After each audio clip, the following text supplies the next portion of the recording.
So how do you and I relate and invest in order to maximize our transforming influence around other people? Lee, I want you to talk about that just a little bit in terms of how you've seen that happen through your ministry for that time when you prayed that Isaiah prayer until now. Yeah. Well, first of all, when we talk about discipleship, in any discipleship event you go to, you probably will hear 2 Timothy 2:2. We all know that. It's a verse that Barry drilled into me in those early years. I call it the 2-2-2 principle. We all know it. The things which you have heard from me in the presence of many witnesses, entrust these to faithful men who will be able to teach others also. So you have 4 generations of influence in that verse. You have Paul in a very personal way investing in Timothy. Timothy is entrusting what he heard to faithful men, and then they are also teaching, which Barry mentioned last night. Teaching really means discipling. That principle has been the North Star for me since I met this guy. But at some point, it started kicking in, and I started realizing God was bringing people into my life, connecting me with them. And sometimes it was so obvious that they would come up to me and ask me if they could spend time with me, if I could mentor them.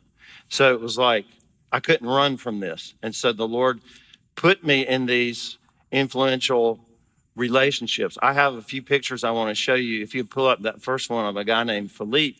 So this was probably 15 years ago.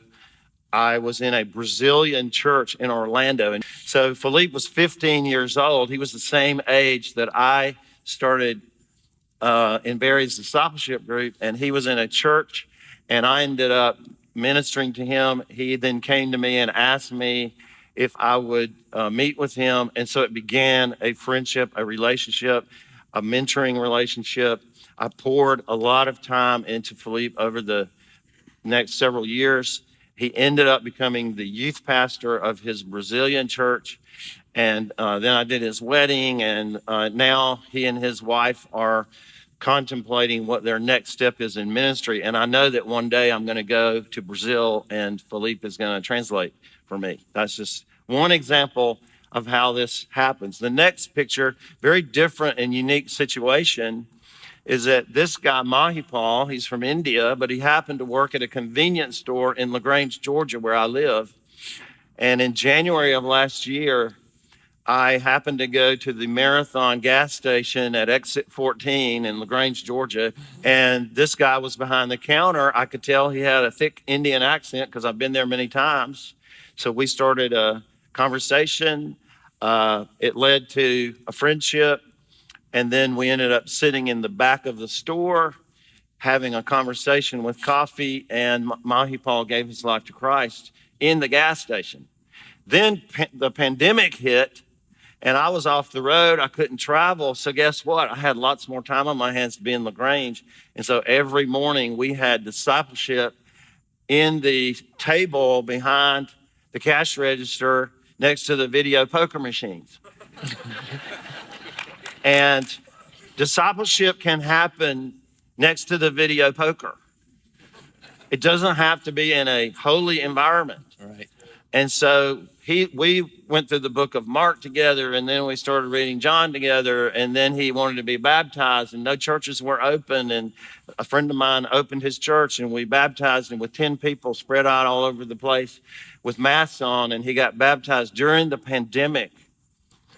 And then when it was obvious that it was time for him to go home to India, he told me before he left, he said, Lee, he calls me Pastor Lee, even though I'm not a pastor, but he told me that his plan when he got home to India was to open up his home after the pandemic is over and invite all of his Hindu friends so that he can introduce them to Jesus Christ. And while he was in the gas station those months, while he was being discipled, he led 11 people to Jesus at the cash register. One lady began to cry as she was putting her cigarettes at the counter, because Mahipal would say, in his very Indian way, he would say, "Have you been born again?" And the lady said, "Well, I go to church." And he said, No, I don't mean do you go to church. Have you been born again? And she began to cry, and he led her to Jesus while there were people standing in line waiting for her to pray that prayer. And buy her cigarettes. I don't know what she did with the cigarettes. The next picture is a guy named Robert, who I do a lot of overseas ministry, and Robert was a young pastor in Kampala, Uganda at the time, and he came to a conference that I did. It was a women's conference, 500 women, but he was the only guy sitting on the front row during that whole 3 days. And he came to me after that 3 days and he said, "I want to teach what you teach all over Uganda." And so we began a discipleship relationship that has developed into now we do a project with him, and he's teaching discipleship all over his region of Western Uganda.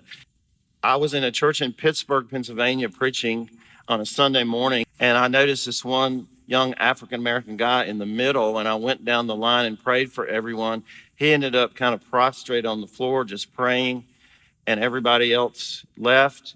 The pastor dismissed the service. He was still lying on the floor, and I knew he was having a profound encounter with Jesus. And so then I went to him, and he finally kind of sat up, and I said, "What's your name?" And he said, "My name is Dante Lee Grady." My name is Lee Grady. And I'm going, "What?" And he said, "Yeah, it's really weird." He says, "I've never been to this church before, but the preacher had my name."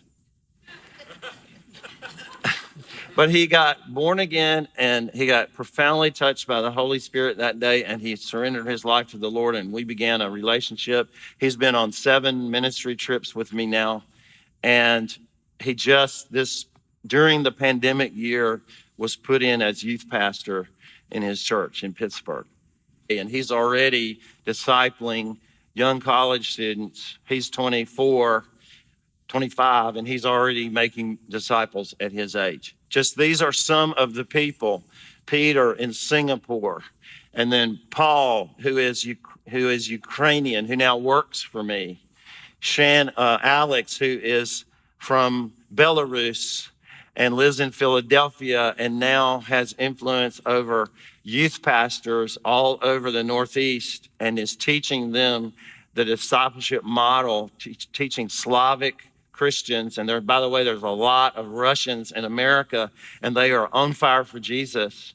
They love Jesus, and they are getting the discipleship model, and he's been doing that. Billy is a young Filipino who lives in Singapore, and I began to invest in him over the course of a couple of years, and then now he is pastoring a Filipino congregation in Singapore. Daria, who is from Mexico, and these immigrants that God has brought to our nation, some of them don't even have all the papers. Guess what? They still need discipleship. And these are the kinds of people that the Lord's put in my life who are now doing the 1 Timothy 2:2 model, and they're making disciples where they are. So Shil, a Pakistani guy who's traveled with me, and now he's making disciples in a place called Faisalabad, where I was supposed to go last year, had to cancel because of COVID, but we talk every week, 3 or 4 times a week, because he's running our ministry in Pakistan. And then this last guy, an Ethiopian who I met in a ministry school, he's been on many, many trips with me, and now he and his wife planted an Ethiopian church in Washington, D.C. Do you understand when Barry's talking about fruit, much fruit? I look at that, and that seems like much fruit, but that's not even scratching the surface of what is going to happen, I believe.